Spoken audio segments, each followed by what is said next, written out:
Good evening, dear televiewers of Equinoxe Television. Thank you so much for joining me on today's edition of the 6 p.m. primetime newscast. For presentation, I am Immaculate Fogwe. Violence on the rise in the southwest region of Cameroon. 2 civilians have been burnt beyond recognition and another shot dead in Muya, located in Boya subdivision. These casualties were recorded after a military and separatist confrontation last night. The sporadic gunshots that engulfed Muya, small support, Tolenma 18, has created a tense atmosphere. Now we take you out of our Cameroon borders.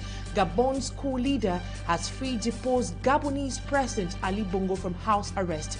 According to the commander Irish Mafumbi, the decision to free him is due to the poor state of his health. The ousted president is free to travel for medical checkups. Meantime, Raymond Dong Sima, a prominent opposition ousted by President Ali Bongo, has been appointed interim prime minister. Those are major stories. Stay with us for details and more.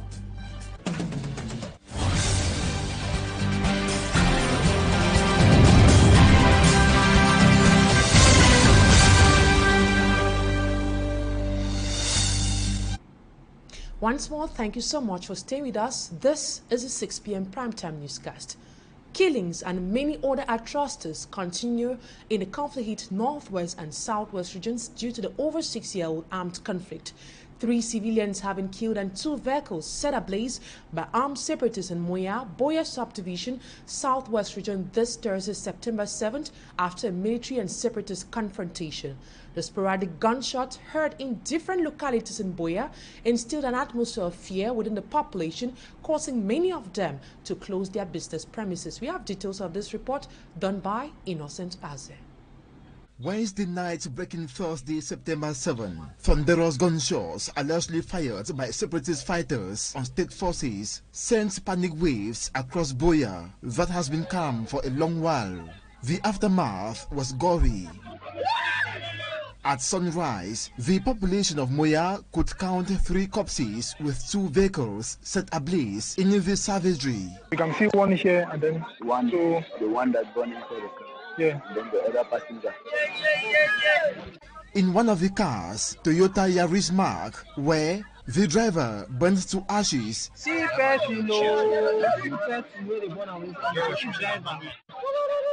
And his passenger burnt beyond recognition with an open skull and burst stomach.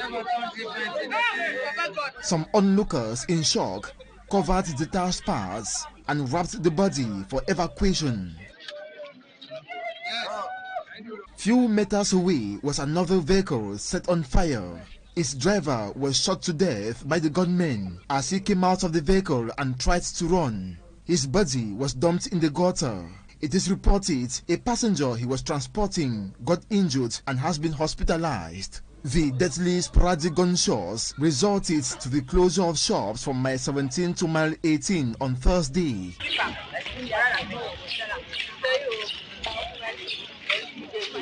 They settled Bomaka streets with only few vehicles in circulation. It was an atmosphere of fear, shock and consternation that reigned in Moya and other localities in Boya throughout Thursday.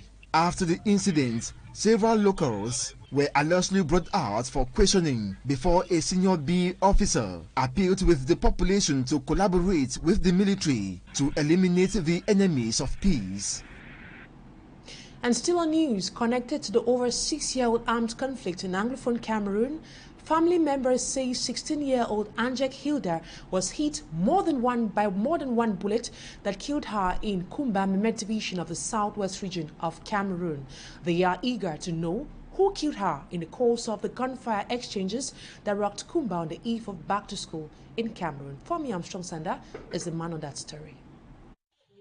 This is where 16-year-old Angek Hilda laid on Monday, 4th September 2023, at the time when she was hit and killed by a bullet in Kumba, Memet division of the southwest region of Cameroon. She was lying like this. Her elder sister says she and her mother were on the same bed with Hilda when she got reached by bullets. They initially didn't believe the bullet version, thinking that she was electrocuted. She further explains that The bullet perforated their plank house, hit an electric power distributor, the fan, before bursting into the stomach of young Hilda. And then I begin to shout. He said, "Poor, they don't shoot me. I face na the call because it's moved the commode." I said, "No, they never shoot me. I call for the distributor, don't kick you." It remains uncertain for family members whose bullet hit their building, given that the night was characterized by a gunfire exchange between the defense and security forces of Cameroon and armed separatist fighters. They say all they saw at daybreak was a military vehicle stationed at the main road in front of their Kake residence in my Kumba 1 subdivision. The lifeless body of Hilda has been placed at the Kumba Regional Hospital Annex mortuary pending burial. Hilda was a Form 3 student of Government High School Kake in Kumba. And away from the over 6-year-old armed conflict, we now talk something else. After the death of 2 children in the Mabanda neighborhood, security forces of the Mabanda Gendarmerie in the Douala 4 subdivision carried out investigations which confirms that Asongfa Karulang is a prime suspect behind the death of his siblings. The incident that occurred on the 3rd of September has left tongues wagging. It is said Asongfa added sleeping pills in his siblings' meal before carrying out that abominable act. A.C. Lucy tells us more. Few days after the death of 2 children said to have been murdered by their elder brother in the Mabanda neighborhood, security forces of the Mabanda Gendarmerie confirmed that Asongfa is a prime suspect of the crime. So in the office, during investigations, we got to the information about one of the elder brother that is the prime suspect in this issue. After being interrogated, the suspect confesses that he masterminded the death of his siblings by adding sleeping pills into their food. Days behind that, he went to Mabanda market and bought these sleeping medicines and then tablets, and then he had to keep to observe when the parents are around or not. So he had to profit on this day when they were not around to mix these tablets with food that those children took in the night at about 10 o'clock. He had to suffocate them. The suspect also claims that he is being manipulated by evil forces. From our investigation shows that himself in a very difficult situations that at times he himself find it difficult to sleep or to maybe think people come behind him, forcing him to do certain things. Maybe these people can be cultic or not, that we can't imagine for now. He premeditated this before he took his action. He said all that. He said all this. Yes. During investigation, he said this. Yeah. Okay. The graduate from the University of Chang had been living with his siblings for over 3 months. The case has been handed over to the state prosecutor for the law to take its course. And now we will be taking you to Dbia District Hospital, situated in North Makumbe, that is in the Camp Division, that has been abandoned since its construction several months ago. The entire building is now deserted, with the whole area covered with grass. Medics assigned to work in this hospital have deserted the area, leaving the population to suffer. Our reporter Mala Glory in her report also tells us that the area lacks good roads. Her report. We'll be taking this report on Mala Glory, where she says the Dbia hospital is in a deplorable state. But before coming to that report, we'll get to something else, where we'll be talking about information out of our borders, where political analysts praise Gabon's transition leader for granting freedom to ousted President Ali Bongo Ondimba.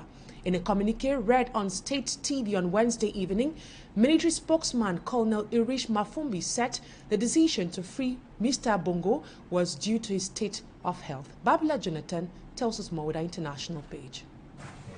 Deposed Gabonese President Ali Bongo is now free again. Compte tenu de son état de santé, the freedom from house arrest granted to him by the military transition leader include permission to travel abroad for medical checkups.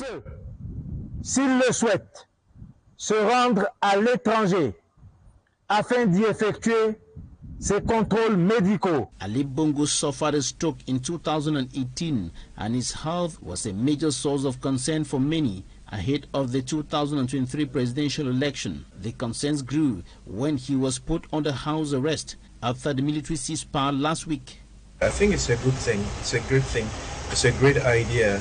And we're just happy and pleased that there was no violence in that country, and there's a lot of understanding, and I think that's the best way of doing anything. Giving him freedom to seek treatment wherever he wants sheds more light on what has been qualified as the humane face of the military leader, General Brice Clotaire Oligingema. I think the military junta in Gabon, I can say he is humane. It's a bush in that he is not just taking over for a change, but also respecting the human right. That's the fundamental right of the president, former president of Gabon. The announcement of Ali Bongo's freedom follows pressure from the Economic Community of West African States, ECAS, and neighboring countries. And now we come back to the report on the Dbia District Hospital situated in North Makombe in the Camp Division that has been abandoned since its construction 7 months ago. The entire building is now deserted with the whole area covered with grass. Medics assigned to work in this hospital have deserted the area, leaving the population to suffer. Our reporter Mala Glory in her report also tells us that the area lacks good roads. Her report. The well-constructed Dbia District Hospital, situated in North Makombe, the Camp Division of the Littoral region, has been abandoned at the mercy of wild vegetation, which has covered the health facility, making it inaccessible.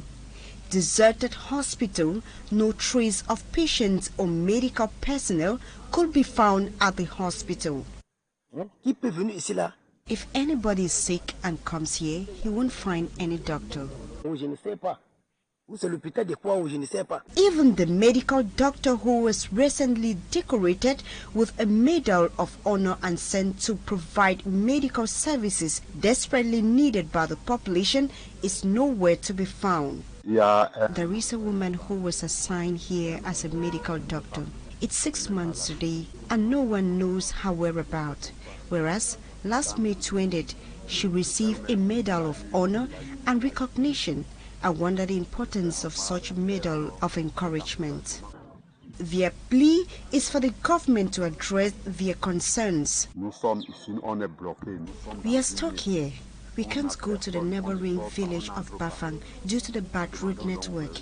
We are calling on the government to look into our situation. While waiting for the authorities to address the problem of Dbia District Hospital, they also implore the local administrative authorities to provide an accessible road to the abandoned hospital and to improve on bad road network in Dbia village. And over to our sports page. Supporters of the indomitable Lions of Cameroon City team is in Garwa to get their qualification ticket for the African Nations Cup in Ivory Coast. The supporters were speaking to a reporter as they waited for the arrival of the national men's football team in Garwa. Smaji Kangable is a sportsman and he compiled this report. Arios' welcome was reserved for the indomitable Lions by their supporters based in Garwa. I struggled to put together the people you see outside to welcome the national football team. It's because I'm a patriot and vice president of the regional league of Fecafoot that this was made possible.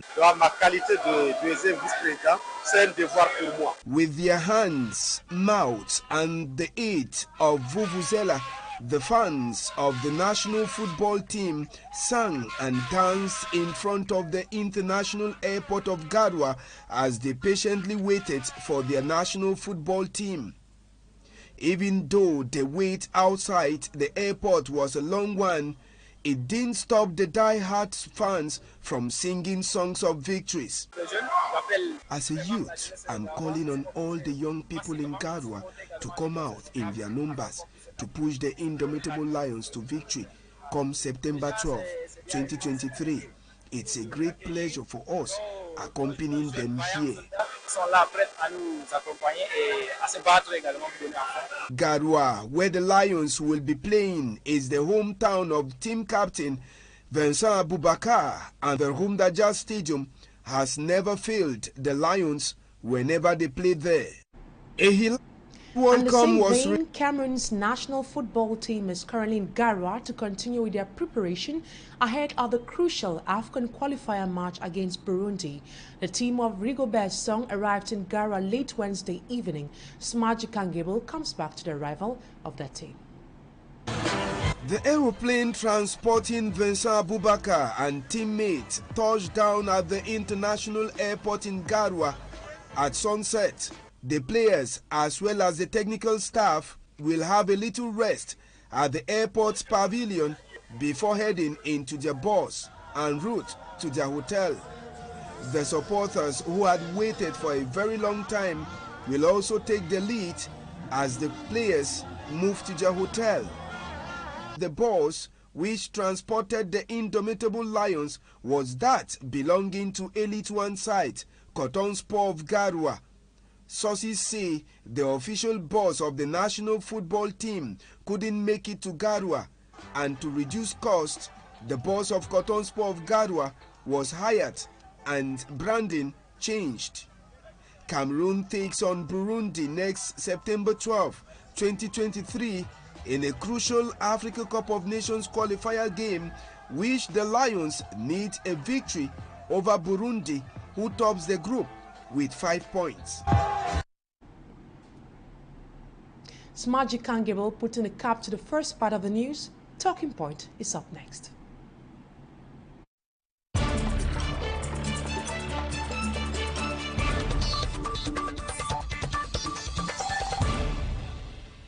Thank you so much, ladies and gentlemen, for staying with me on today's edition of Talking Point. And as a guest, I'll be having Oka Ebueko Tongwe. He is a guardian counselor at Government Bilingual High School, Newbill. And today's edition of Talking Point, we'll be talking about orientation, educational orientation, especially for the students who just recently succeeded their GC ordinary level. How can they go about choosing their series? And we'll equally be talking about juvenile delinquencies, how to go about this, especially in schools where we get news all the time about items being seized like knives, them stabbing teachers. We'll be talking about all of that on today's edition of Talking Point. So to you, Mr. Prof, you are the guardian counselor of GBHS Newbill here in Douala. Activities moving on smoothly there? Yeah, activities are, as of now, activities have been moving on smoothly since the 28th of August. That is when the official resumption for the administrative staff of schools. And then the 4th of September was the turn of students. So I think as of up to this point in time, activities are okay. We have had no hitches so far. Okay, Mr. Oka, we are aware that some students succeeded in their GC ordinary level exams and they are currently in lower state at the moment. Who does the choice of the series? Is it the student, teacher, or parent? The choice of subjects for a student or for any individual is a combination of energies, a combination of efforts, you know.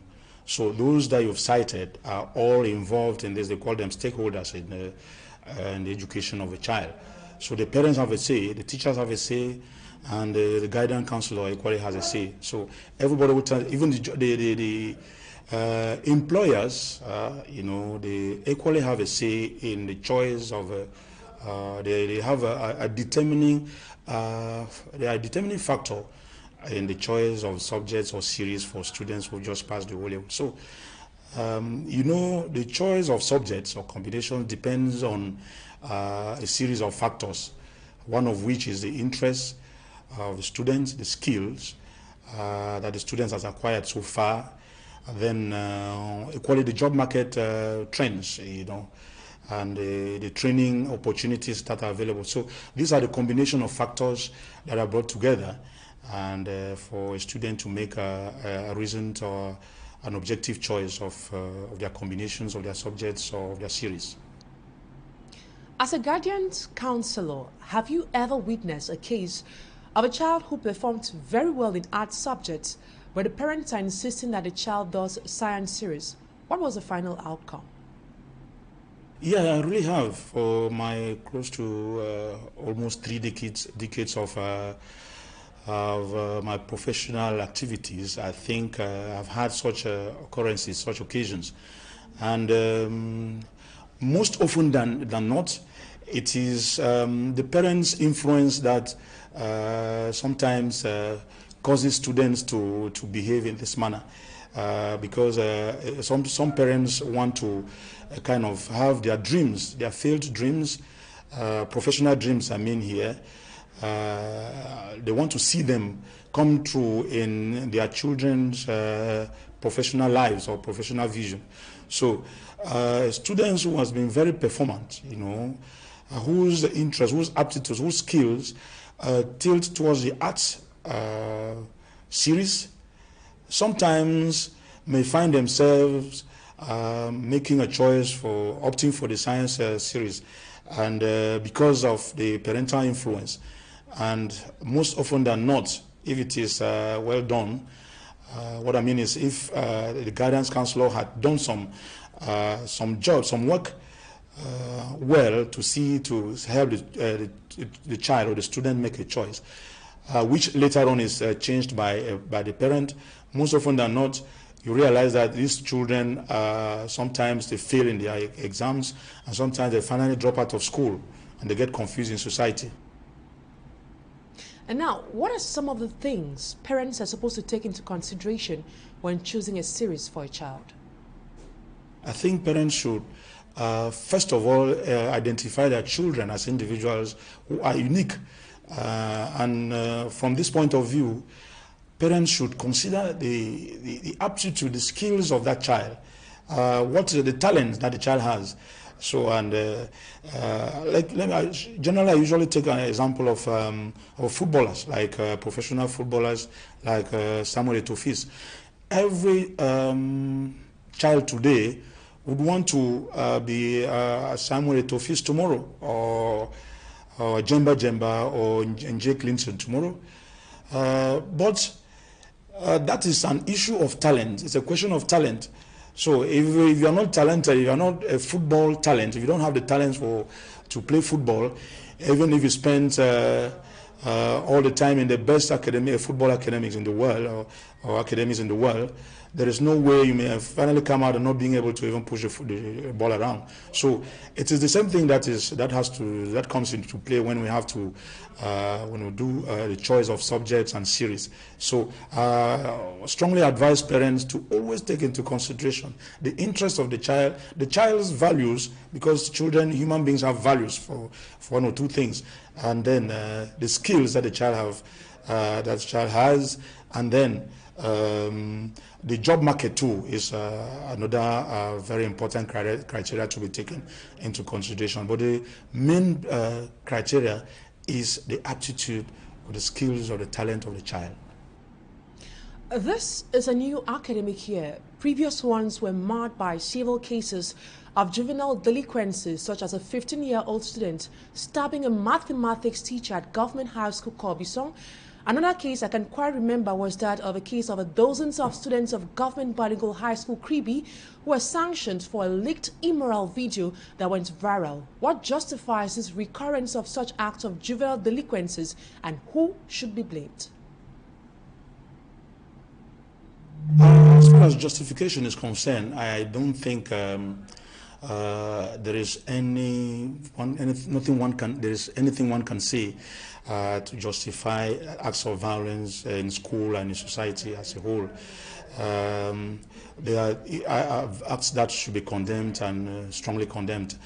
Now, as to who to blame, I think the blame is a shared blame. Responsibility for these acts have to do with society. The society is responsible for, what I mean is, you remember the school is generally described as a microcosm of the whole entire society. So students who come to school with an education, with a background of a social background, and they go back from school to the society where they meet. This social background continues to influence their day-to-day life. So in our modern society, which we call modern, we discover that there is a lot of violence. There is a lot of violence around us, and children children don't fall from Mars. They are our children that are brought up, and they copy what we do. In fact, it's like, I wouldn't say they are empty vessels that we fill, but we're not far from that. You know, a child is nurtured by the society in which they live, and on a daily basis, from home, through the streets, through the markets, children live violent acts on a daily basis, on a minute-by-minute basis, and they learn from that, and they adopt. Then secondly, some children live lives of frustrations, and by the time when you find yourself in this kind of situation, there is generally a human being develops defense mechanism, and this defense mechanism may be a kind of violent one. For example, a child who finds it difficult to express their sentiments, to say what they feel, and to kind of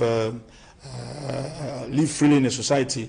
When they have an opportunity to explode, they explode violently. So I think it is a responsibility that is shared, and everybody has to play their role. We blame the children, but most often than not, we are the adult society. We are responsible for what the children pose at us, and most often than not, they are victims. Our children are more or less victims. So when those things come out, they are kind of the victims who are exposing themselves, and it's not like they are responsible. And are parents running away from their responsibilities during this modern era, as you just said? I wouldn't say they really run away from their responsibilities. It's difficult to say, but I think it is just that some of them are not responsible enough. Not that they are running away, because when you say running away, it means you even know what to do, but you're shy away from it. But sometimes most of them don't even know, and sometimes the socio-economic environment in which we find ourselves today obliges parents to neglect this aspect of child upbringing. And that's why sometimes, most often, we find children are abandoned to the school, the institution. But the institution can't do everything. That's why these days, a parent who, for economic reasons, have to leave home as early as 4 a.m. to go see how they can, fend for the family, and come back home maybe by 10 p.m. It's difficult to reconcile the two.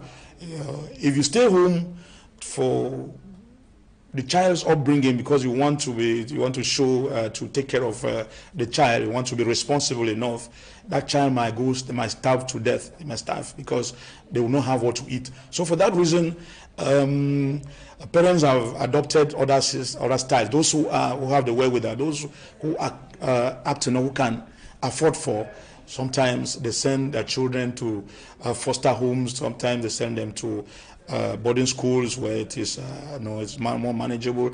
And sometimes some of them employ persons who take care of them. But remember that nobody can replace a parent in a child's life. So I think the parents are not really running away from their responsibility. They are not shying away from their responsibility. But the conditions, the socioeconomic conditions or environment in which we live forces some of these parents not to be up to the task of their responsibilities. Oka Ebweko Tongwe, Ganjan's counselor at Government Bilingual High School, Newville, right here in the city of Douala. Thank you so much for your time, and equally thank you to you all, ladies and gentlemen. That's what put a cap to today's edition of the 6 p.m. primetime newscast on Equinoxe Television. Thank you so much for your keen attention. Stay blessed in the company of Serge Alain Otto with his head guest on Equinoxe Soir.